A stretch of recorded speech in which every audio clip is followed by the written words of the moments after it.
everybody. A very, very warm welcome to Being a Sport, the panel that's going to talk about all kinds of issues related to women in sport. I'm Sue Tibballs. I'm going to be chairing the session. I'm the Chief Exec of the Women's Sport and Fitness Foundation. We're a charity.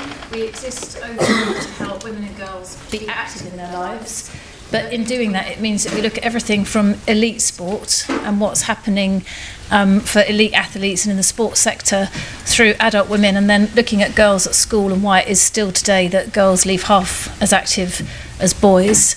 My background isn't in sport. I've worked for 25 years as a campaigner around gender issues and have a passion for all the issues that are to do with body confidence and the reasons why women still can grow up feeling so negative about themselves physically and believe passionately that if we don't have a positive attitude to ourselves physically, it's very hard to achieve our potential. But it's been absolutely brilliant working in sport, and obviously London 2012 has in many ways shifted all of the issues and profile around what we're going to be talking about today. Very, very keen to give as much opportunity as possible for you guys to participate. So my plan is to spend probably about 45 minutes talking with our panellists and then have a conversation in which we can all talk and share thoughts and ideas together. So to introduce our panel, starting on my left, Georgie Thompson, who many of you will know as the face and voice of Sky Sports for 11 years, working, yes, a long time, working as an anchor on Sky Sport News, and then more recently presenting Formula One, travelling the globe. Yes, that too. And one of, relatively few high-profile women in sports media, so it's going to be really interesting talking to Georgie about her experiences. Pondering next steps, I think, for you in career terms, so we shall watch with interest to see where we see you next. So welcome. Yes. Thank you. Natasha Jonas, who, again, many of you will know because she was one of the stars from London 2012, an amateur boxer. Are you still competing in the lightweight category? Yeah, I'm not right now.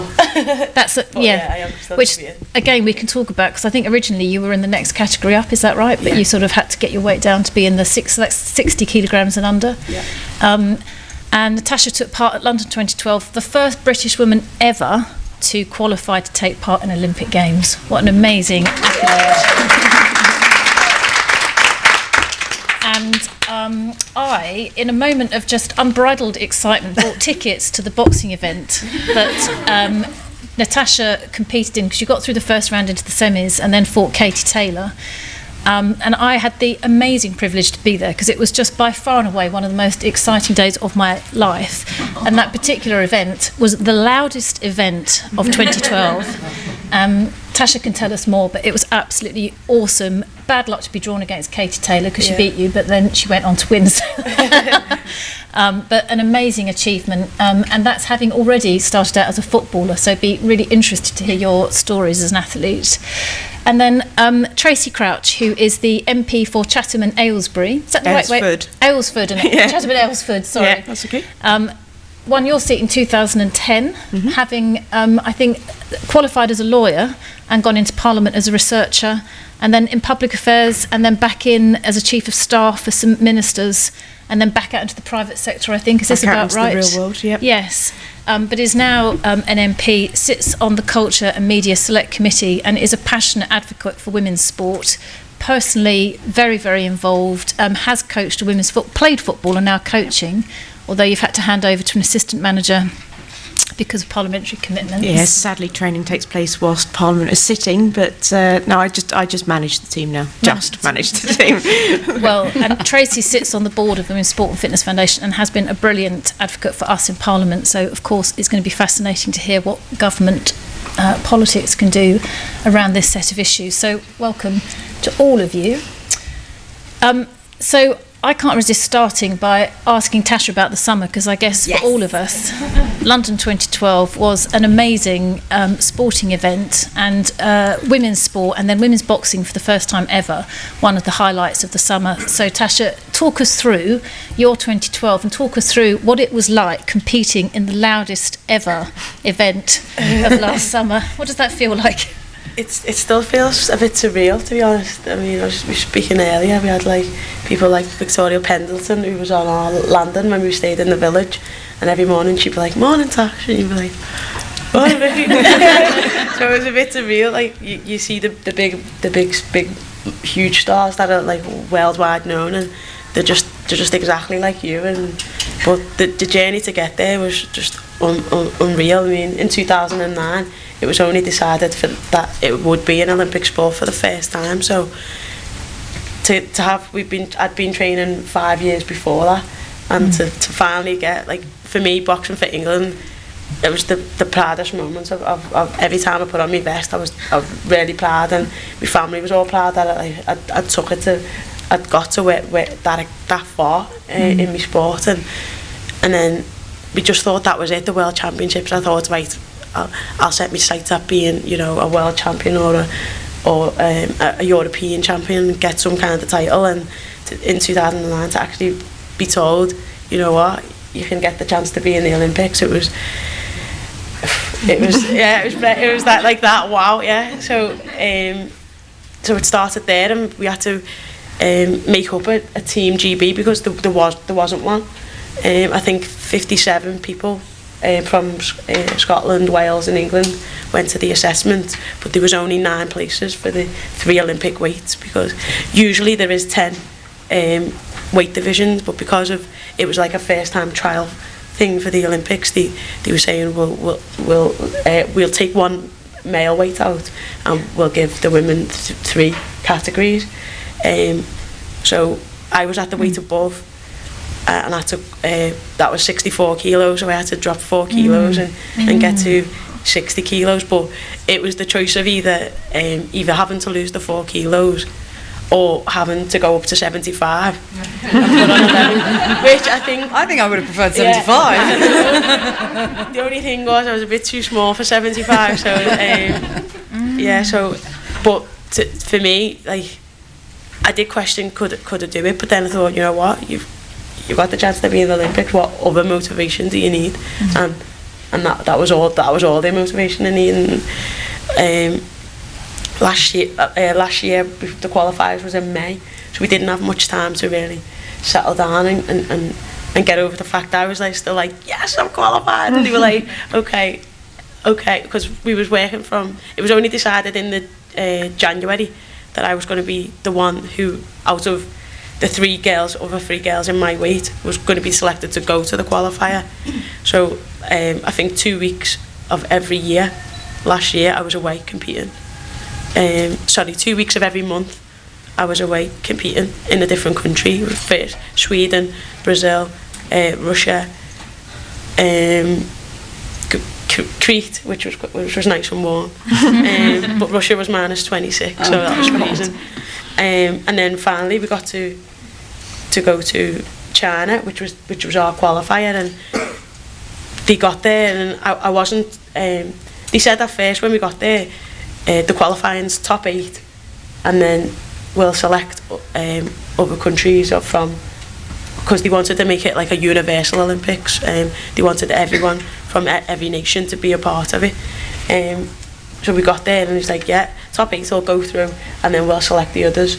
And then they said, no, actually, when we got there, we'll have 3. We're only having 3 from Europe, 3 from Asia, 2 from somewhere else, 1 from Oceania, and because the world obviously is set up in. And I knew even though I wasn't ranked in the top 8, I knew I was top 8. I'd beaten like 5 people in the top 10, so I knew I was top 8. But to be the top 5 in the world, 3 of them, 5 of the top 10, the first 5 are all European, but I didn't know if I was top 5. Right, yeah. So we goes to China, we're there for like 2 weeks before to acclimatise, and then I get to my draw, I'm thinking, right, I've just got to do it, and like, it was my mum, and she's not here today, like, but my mum told me a story of when I was like a little girl, when I was young. I must have been about, I don't know, 6, watching the Seoul Olympics, And like I've always been encouraged, I was saying earlier, to be like sporty and do something. I wasn't allowed to just lounge around and sit around the house. I was always encouraged to do something. And my mum said, I was watching and said, Mum, I want to be there. I want to be there. And she said, like, everything that's happened through the football, you never made it. And I used to do athletics and that didn't work out. She said, I didn't know if you'd get there, and now you're there, you know what I mean? And she said, going into me last bout, with me qualifying bout, she was like, do you know, whatever happens, I'm always going to be proud of you, and you've done yourself the world of justice just getting to where you are now. And I was like, thanks, Mum. Thanks, Mum. That's all I needed. Thanks, Mum. And then I went in and I was losing in the first round and I was still behind in the second. We had 4 2-minute rounds and I pulled it back to 3-all, so to level in the third. And like my coaches were saying, come on, Tash, listen, right, if you do this now, you'll be the first one out of everyone to qualify. You know, you've done no one would know, no one knew if you do it. Now you've got the chance to make your own future. And I was like, yeah. go out and do your thing. And like the referee that we took over, he said it was the best last round of boxing that he's ever seen. Wow. And he's been a referee for like 20 odd years, so it was a proud moment. And then when I got out, I just looked over at my mum burst out crying, I burst out crying, the coaches burst out crying, I was like, I've done it. And then I'm gonna burst out. it was emotional. And then we have won. Yes. So it's like Piers Morgan's life stories, isn't it?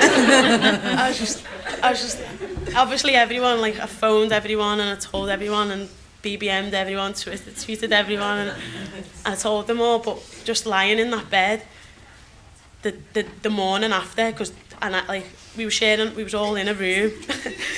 We was all in a room and like the other 2 girls, Savannah and Nikki, hadn't qualified yet. So like all I wanted to do was like, I've qualified. They obviously knew. I've qualified. And it was like 5 o'clock in the morning. I could lie in bed, I could hear the birds tweeting outside, and I was thinking, I'll roll on 7 so these can get up just so I could just so I can talk about it. And like I couldn't, because we were so far ahead, the time difference, I couldn't phone home and like just talk to me mate.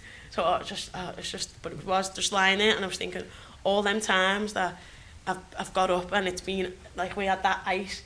And I was the only person in the park running around the ice, skating, may as well say round the ice. And every time I've got up at 6 o'clock in the morning, I didn't want to. And all the times I've been in the gym and like thought, do I really want to do it? Every diet that I've ever been on, and thought, I just want a piece of chocolate. It was every single thing that I've been through, the ups and downs in football, everything was worth it for that moment, just lying in that bed thinking, oh my God, I've qualified. And then I get there and it was all irrelevant. Everything that you'd done before was kind of irrelevant because now you was in the games and okay, that was what you needed to do to get there. Now you're there. So it was just, and like the first bout again, I started off a bit slow and I was like, come on Tash, don't let yourself down. And they was like, oh, you're the first woman to box, qualify. That's a lot of pressure. And compete in the Olympic Games. And I was like, come on, don't be the first woman to lose. So, so yeah, and then I ended up winning that game, that bout, and then I got Katie, and the Irish was the noise from the Irish, but then my little Scouse contingency was making a lot of their noise, and obviously the people of London and everyone that had gone to just watch it. The atmosphere was unreal. It was, I think it's 2 decibels louder than a jet engine. It was extraordinary. Were you responsible for some of that too? Oh yeah.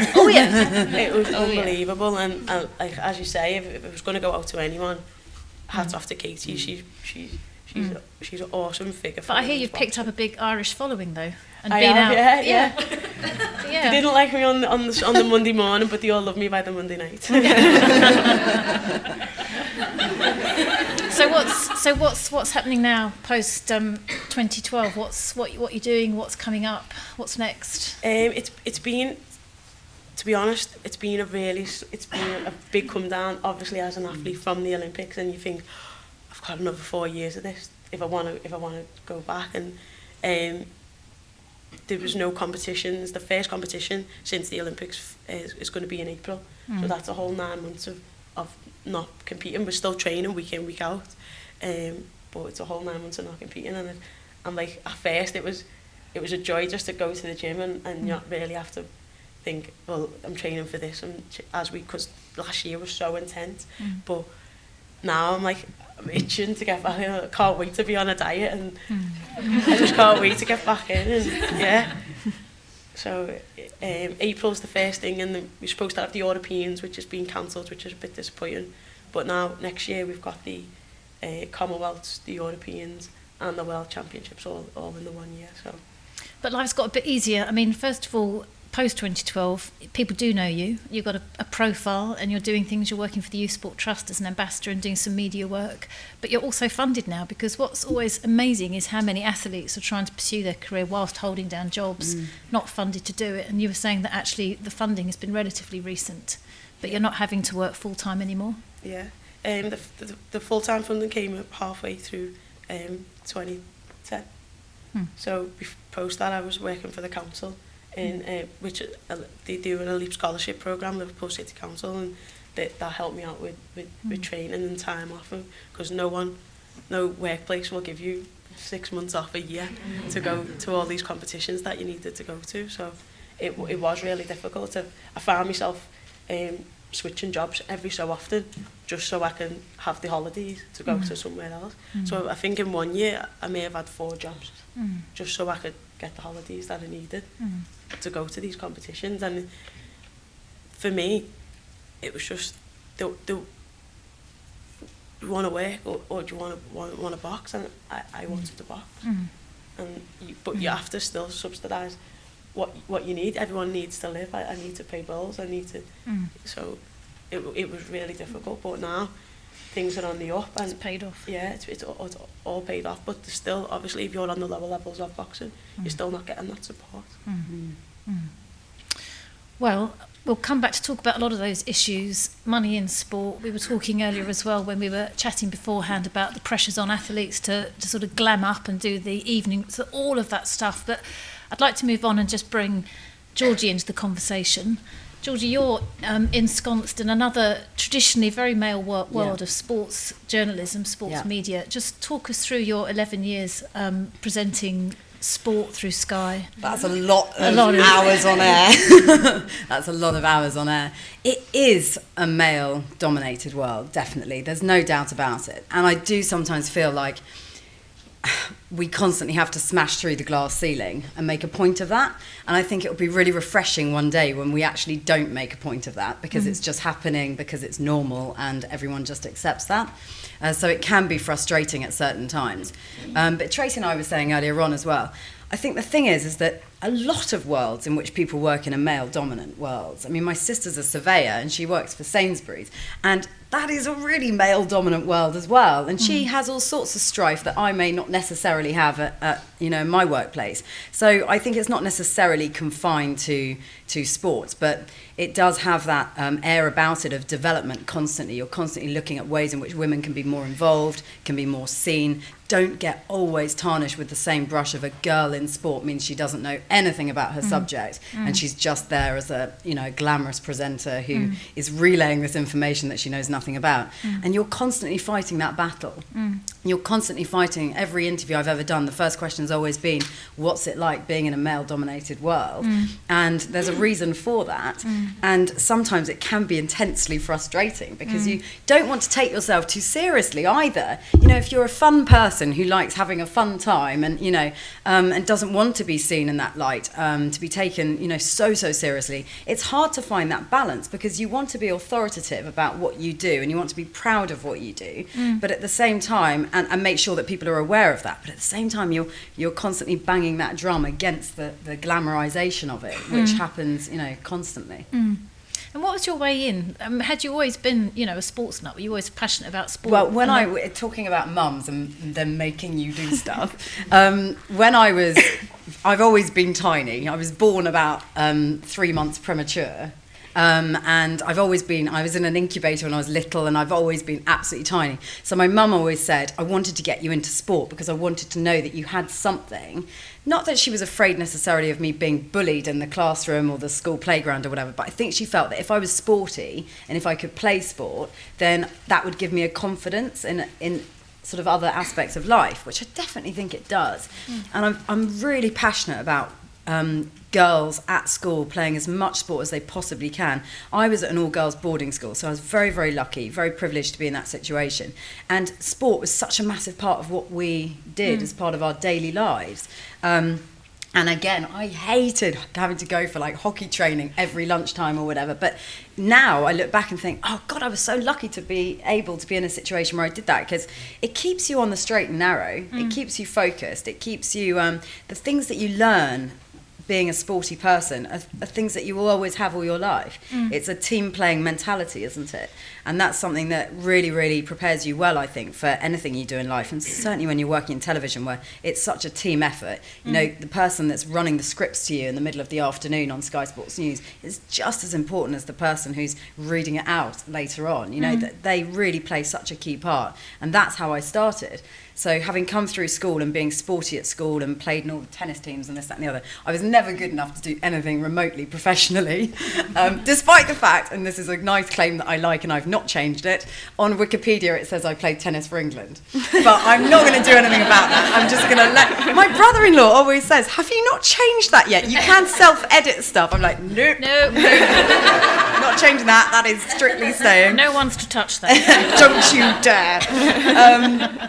So, you know, that's always been, sport's always been something that I've been really passionate about and I absolutely love, and I've always been a big, you know, a big sports fan as well.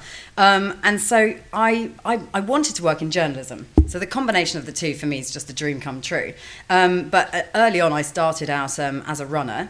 And, you know, earning your stripes and getting Eamon Holmes' cornflakes and milk or whatever on GMTV way back when, and doing that sort of thing. I once spilt an entire trolley load of milk all over Melvin Bragg in the ITV lifts as he was going off to present a frightfully important programme about arts. Is that there on I was going, have a pint of milk over you. Is that on Wikipedia? Nope. Nor will it be, Soon Tracey. will be.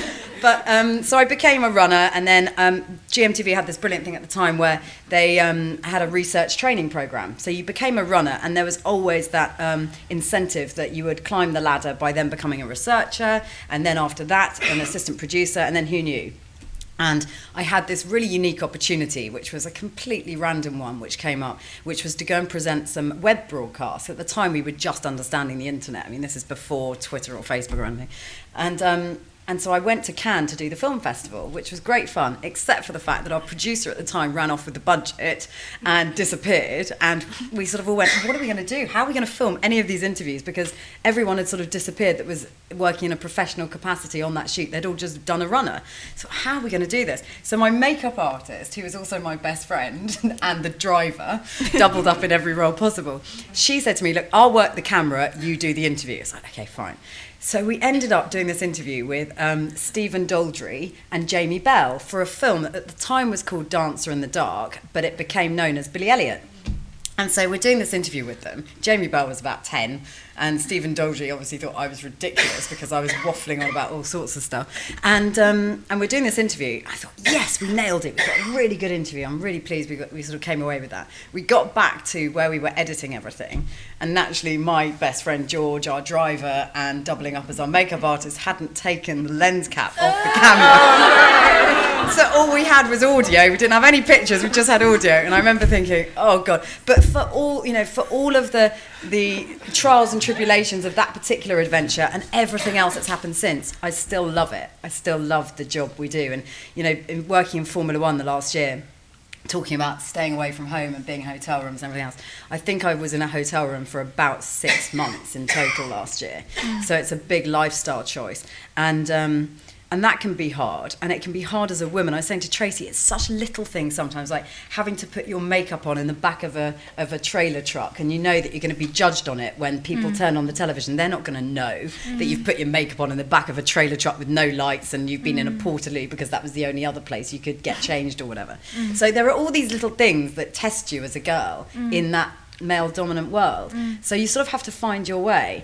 But at the same time, Tracey and I were talking earlier about it, at the same time I think you've got to take a view on it, and you can't be a victim about it. If you want to work in that world, I think you've just got to get on with it and do it and be positive about what you're doing. And sometimes things you just have to bite your lip over and let things go over your head, and have moments where you fight back and you pick your moments. You pick and choose those moments where you choose certain fights to fight, and at other times you just have to walk away and leave it, really.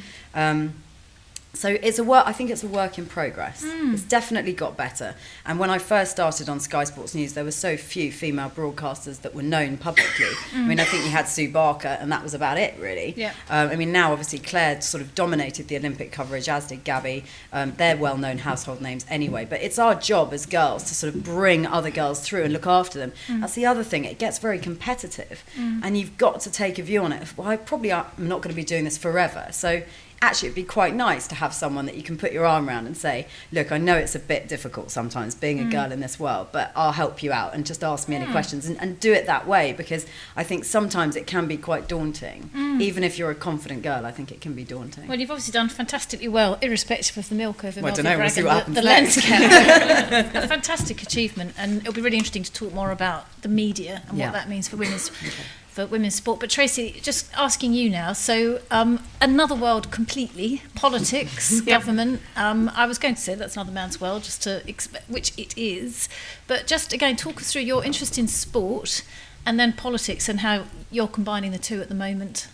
Yeah, well, I mean, I got involved in sport as a kid, and I grew up on an estate where there was my sister and I were the only two girls on the entire estate, and if we didn't play football or cricket or whatever with the boys, then we weren't allowed to play. So it was a case of just getting, personally just very active as a youngster. My parents have no interest in either sport or politics, so I swear they are completely confused as to how they ended up with this Tory MP for a daughter who talks about sport all the time. But so it is a bit odd. But at primary school, I wasn't allowed to play football with the boys. I was shoved into the netball team, which was fine because I was tall for my age. So I was in the school team. And then I went to an all-girls school where we didn't have a great concentration on sport, and we played the traditional girls' sports, the netball, the hockey, athletics and tennis in the summer.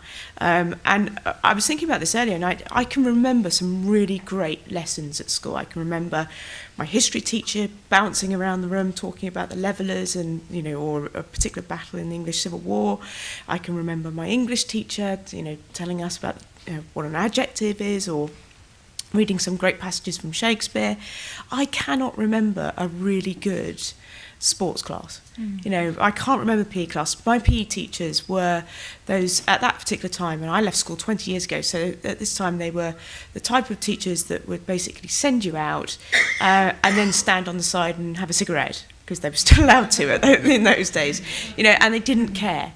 That has changed, quite a lot.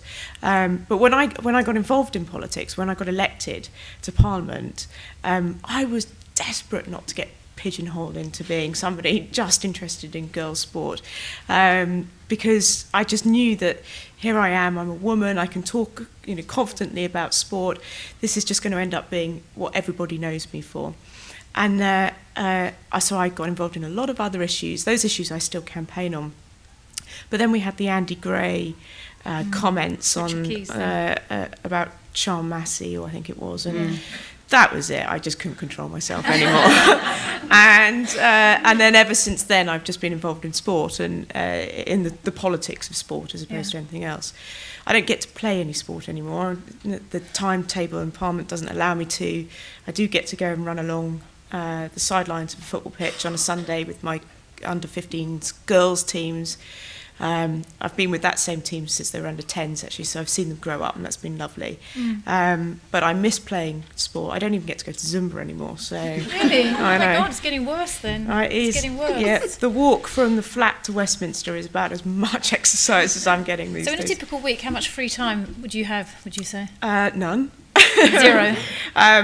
Well, I mean, possibly Saturday afternoons, but obviously not this Saturday afternoon, and maybe a bit on Sunday evening, but hardly any at all. Yeah. Because of the hours in Parliament are pretty weird. Yeah, and a constituency to look after at the weekend, so Yes. pretty all-consuming. So just in terms of where the government is, do you think women's sport has become more of a focus? Is it capturing the attention of the coalition at the moment? Is there interesting stuff going on? It's changed. I think it's certainly changed. In the last 18 months, it's changed quite a lot. In the run-up to the Olympics, it was very much the focus. You know, the Olympics are great because it's very equal. Women are going to get a lot of coverage. You know, the sports are getting funding and everything else. After the Olympics, there was that tale of, you know, lots of coverage of women winning. And then I think something else changed, which is that we appointed a Secretary of State with responsibility for sport, who is female. And she actually feels very strongly about increasing coverage and sponsorship for women's sport, and that's great. That's absolutely fantastic. So I do think there has been a change in attitude, change in pace towards women's sport. There's a lot that is going to happen over the next few months, few years, and in this field. I feel that we are now beginning to lose that legacy issue that, you know, we were talking about so much during the Olympics and immediately after the Olympics. And I know that athletes have been going into schools, you know, particularly in the first 6 months after. But that's tailing off now. The interest is waning, and I don't think that we're doing enough to make sure that we're still pushing that out there, because actually it's only 3.5 years' time until the next Olympics. So, and we want to make sure that people are getting interested in all sorts of sports.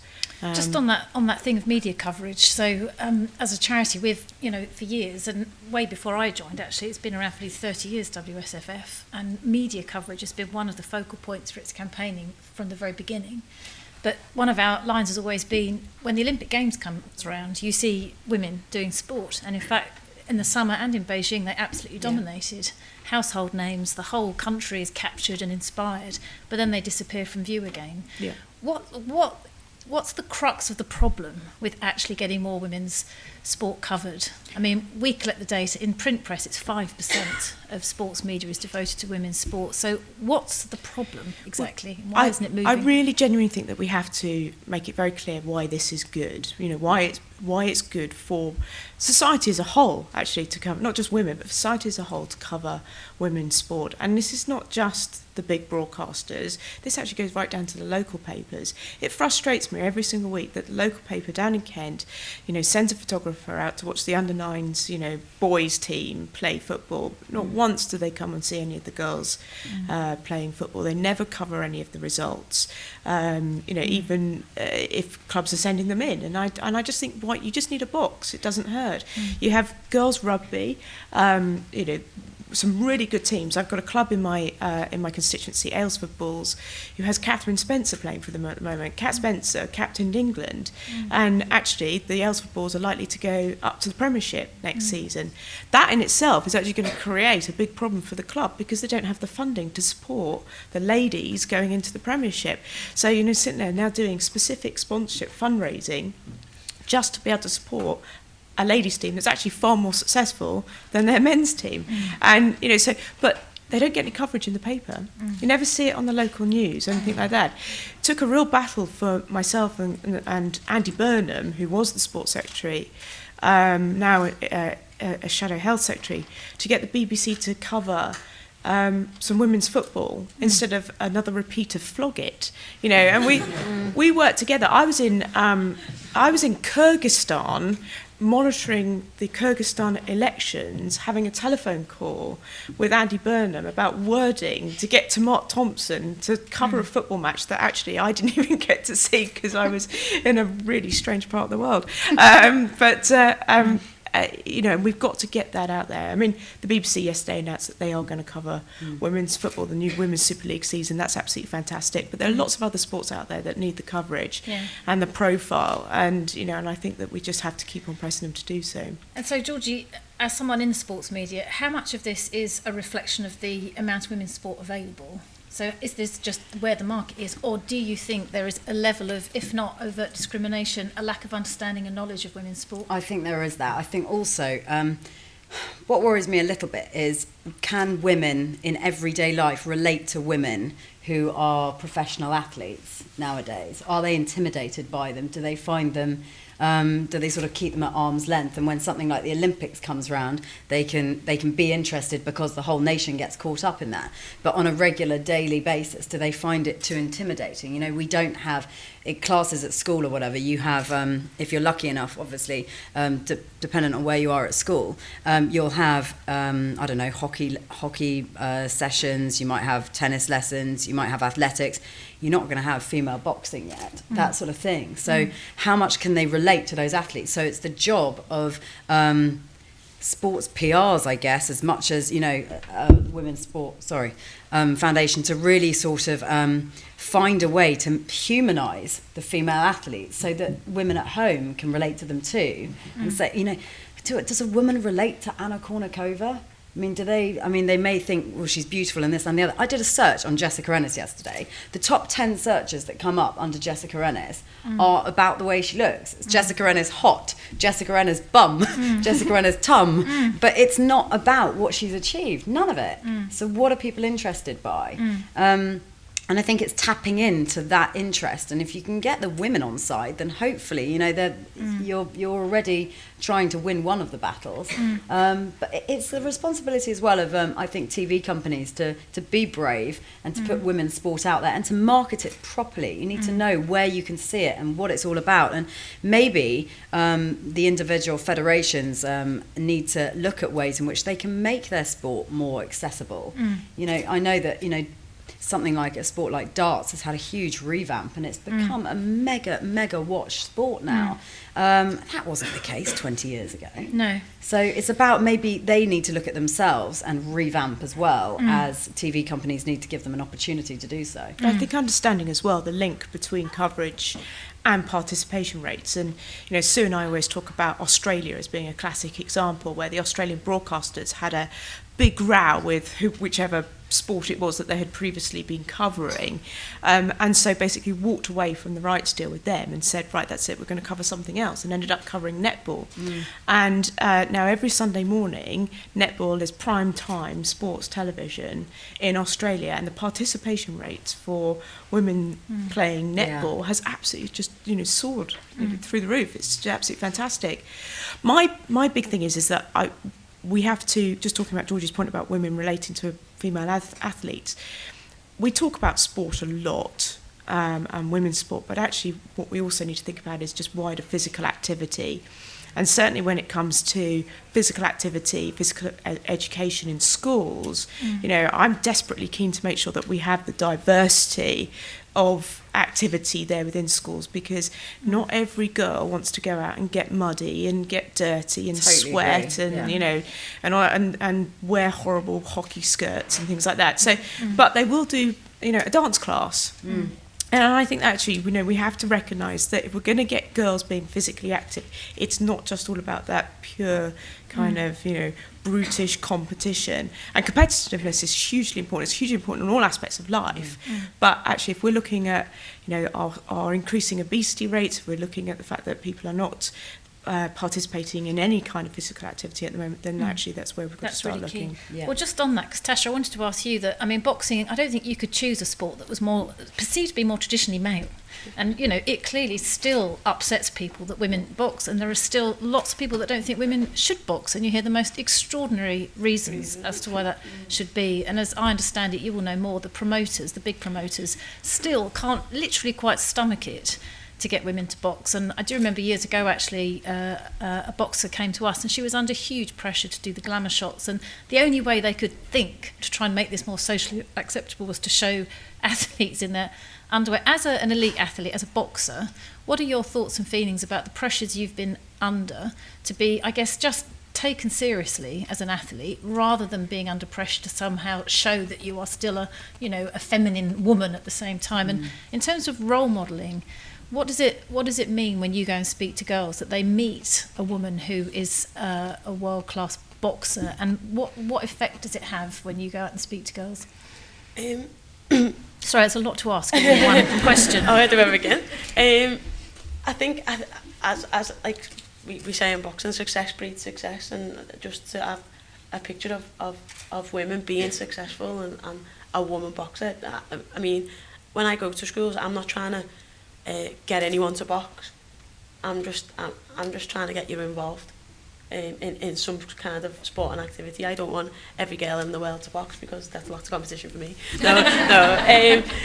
You know, I'm not trying to push the issue of boxing. I'm just trying to push the issue. You know, sport's important. There's a lot of other underlying abilities, skills, and things that you can develop from sport. I mean, boxing's an individual sport. I get in the ring by myself, but we go everywhere as a team. You know, there's a lot of camaraderie between me and the other athletes in the gym, and just feeding off each other, and being there for one another when things don't go bad. Because me and Tom Stark cried for 2 days after we lost, but I knew I had Tom there, and he knew he had me, and it's that kind of atmosphere. And I know in our gym, like some of our coaches, they're not just the coach. The people's surrogate parents, the psychologist. He's my psychologist anyway. And are more girls coming in? I mean, have you seen more girls getting involved in the sport after 2012? Since the Olympics, there's before the Olympics, I was the only carded female in my gym. That just means you've got a license to box, and now there's 5 already, and like because they've started that. Got into it that much earlier. There's so many opportunities because of the Olympics, because now it's one of the fastest growing sports. And that's fantastic. Yeah. You said to me before though that when people meet you, they say that you don't look like what they'd expect a boxer to look like. Yeah. You don't we were look discussing like a boxer. I was just like, well, what does a boxer look like? And that is exactly what I say to them, and they're just like they can't answer. Yeah. If it helps, I get told I don't look like a Tory MP, so yeah. you know. Yeah. What's that? Yeah. Do you know what is funny though? You can use entertainment television as well to promote sport as well. That programme Splash on ITV, which everyone absolutely slammed and then sort of came round to in the end. Yeah. 6 million viewers or so at the end. Participation in diving has gone absolutely sky high. Yeah. With, you know, kids wanting to learn how to dive. Yeah. You know, obviously Tom Daly's a big part of that because he was obviously a big feature of the Olympics and a big feature of that show. But that's important, and that's nice to know that you can bring it to a wider audience. It doesn't have to be so sport specific in terms of your audience. Really. And synchro swimming is credible at last, which has always been one of my passions. Yeah. I've argued for decades that synchro swimming is the hardest discipline in swimming. The coaches will tell you that the synchronised swimmers are the fittest of the whole bunch, so it's nice to see them on It's the only unequal platform. part of the Olympics as well. Yes. Because there are no male teams. Yes. So Yes. I'm very happy to advocate for male synchronised swimmers. Yes. on the basis of equality. Yes. Yes. Yes, it reminds me of a slightly difficult moment at the games where we'd been commenting on all the, you know, sort of slightly lewd remarks about the beach volleyball players and Boris Johnson remarking them being like seal or whatever, and obviously we're saying that's appalling, you shouldn't think like that, and then went to the men's water polo and it's just like they're lovely. So I think we can all appreciate that athletes, you know, are beautiful just physically to have achieved what you achieve. I wanted to come back to all the issues around girls and growing up and participating, because I'm sure for a lot of people in our own daily lives, particularly if you have daughters, and it'd be interesting to hear your experiences, but you can sort of see firsthand in schools that it is still very, very different. Girls still grow up with a completely different sense of what's normal, what's encouraged, what's celebrated. I thought one of the most interesting things about 2012 last year was that the discussion about role models and the way in which actually having sportswomen is a completely different role model for girls than the normal celeb role model and so on. What needs to happen most crucially to actually start to break through that issue and raise a generation of girls who are as active as boys? As I said earlier, girls are leaving school half as active as boys still, so there's a huge gender gap.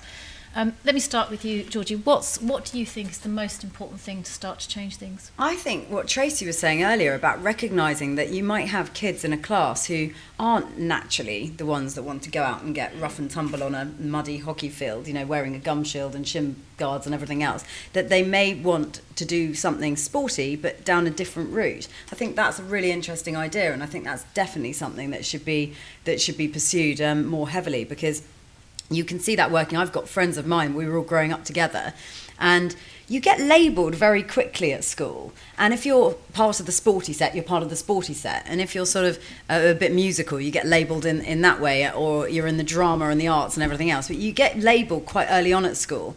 And if you're not sporty at school, or you're not perceived to be sporty in the traditional sense of the word, you get labelled and quite negatively, I think. And it's not cool, really, to be that unsporty or not be able to sort of, run the 100 metres quickly or whatever else. I think there's a popularity contest, isn't there, within a class at school, and it tends to be that the sporty kids are quite popular.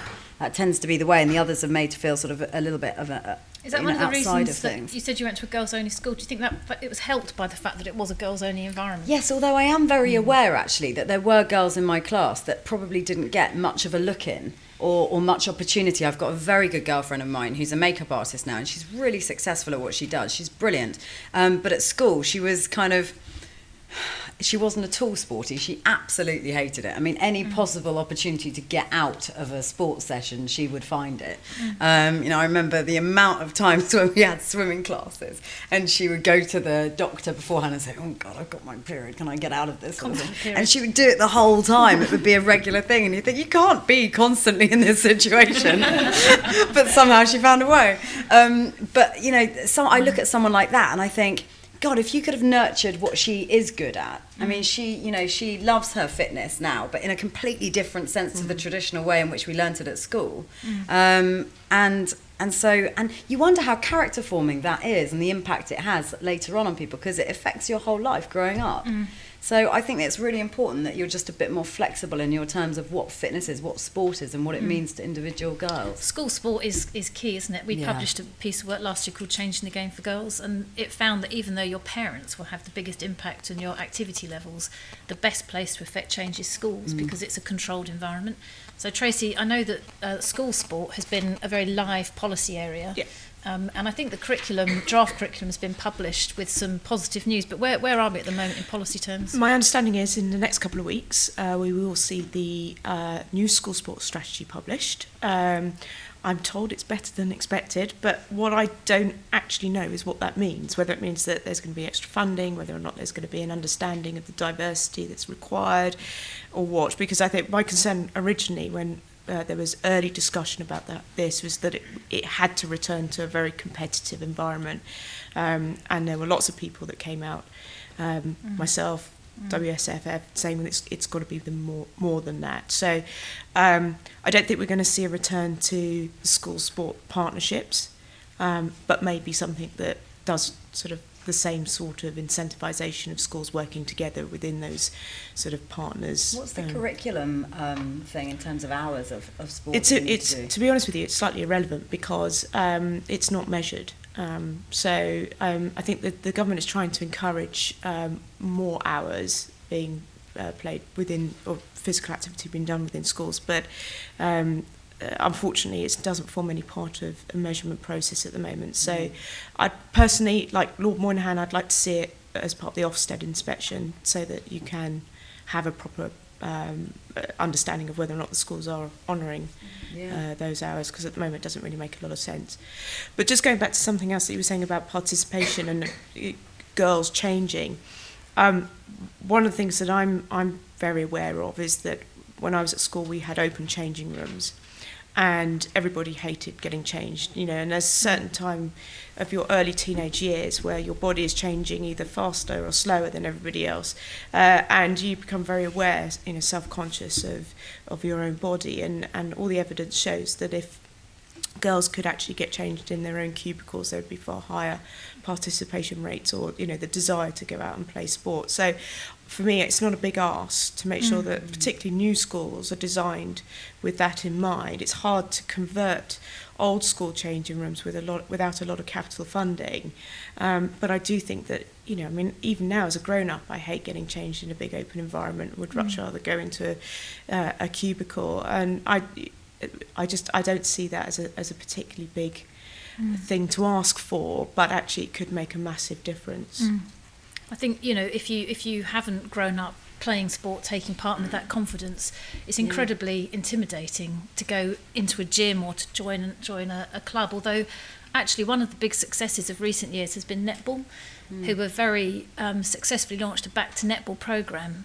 And so they're very deliberately reaching out to women who did play netball at school and enjoyed it and encouraging them to come back. And it's one of only 4 sports that are growing in this country at the moment. The only 4 sports growing are running, jogging, netball, men's cycling, and I think rowing. And that's the other thing I think as well, Sue, just to make up that point, is that women with their, you know, in terms of what you play, the sport that you play at school, there's this gap between end of school and then the workplace of what you can do and where you can go and do it. And we become, as girls, I think, very focused on going to the gym and seeing that as our form of fitness. So running on a running machine, it's really solitary. It's a really sort of solitary existence. Whereas the boys find a football team anywhere, or, you know, the local cricket team or whatever. It's much more accessible in terms of a team thing. So if you've played team sport at school, it's hard to find it afterwards unless you want to be uber competitive. Well, in my workplace, I'm banned from playing football with the boys, so I'm not allowed under FA rules. Because you're too good. That is obviously the reason, but no, sadly it is the FA run the parliamentary football team, which means that you have to adhere to FA regulations, and you're not allowed to play mixed football over the age of 14, I think it is. Really? So now, despite the fact that it's quite clear that, you know, I'm not do with your health. I'm not going to be injured by you know, some very large, overweight, slow men. What a prospect. Yeah, thinking about it, I'm sure you would be the best when I consider the guys that play in the parliamentary team. Well, that's a good link, because I was going to ask you all actually that if there were one campaign theme that you would give us, the charity that work around the year on these issues, what's the one thing that you would ask us to change or work on in the next year before moving over to the audience to ask some questions? What would you focus on? Oh, now you've got it. Just one. Start with one. The media coverage is by far the most important, because actually it will have a knock-on effect to everything else. So if you've got better coverage, then you're going to have the role models on the television who in turn can inspire the girls. So I do think that media coverage is by far the best. Tasha, you're at the top of your sport, so maybe nothing needs to change, but in terms of the broader world, what would you... I'd say getting it back to grassroots, going back to the grassroots and getting it back into primary school children, because that'll change a lot of things as well.